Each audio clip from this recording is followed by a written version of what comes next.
কোনো প্রকার ঘোষণা ছাড়াই হঠাৎ করে ভোক্তা পর্যায়ে সয়াবিন তেলের দাম ৯ টাকা বাড়িয়েছে আমদানিকারক ও বাজারজাতকারী প্রতিষ্ঠানগুলো। এতে বিপাকে পড়েছেন ক্রেতারা।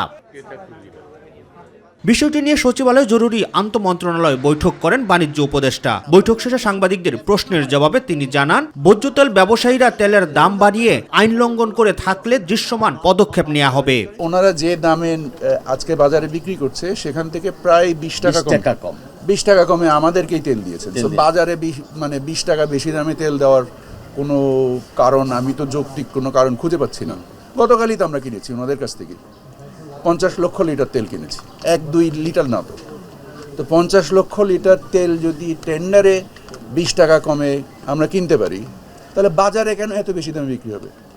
এর তো কোনো যৌক্তিক কারণ আমি খুঁজে পাচ্ছি না। আইনসঙ্গত আমাদের যে ব্যবস্থাগুলো আছে আমরা সবগুলোই নেব। সব কোম্পানি সামগ্রিকভাবে একত্রিত হয়ে তেলের দাম বাড়িয়েছে মন্তব্য করে এর কোনো আইনগত ভিত্তি নেই বলেও জানান বাণিজ্য উপদেষ্টা। সবাই সামগ্রিকভাবে একত্রিতভাবে করেছে, মানে এই সামগ্রিক একত্রিক কোনো একটা কার্যক্রম অবশ্যই গ্রহণযোগ্য। আমরা আলোচনা করে কর্মপদ্ধতি ঠিক করব।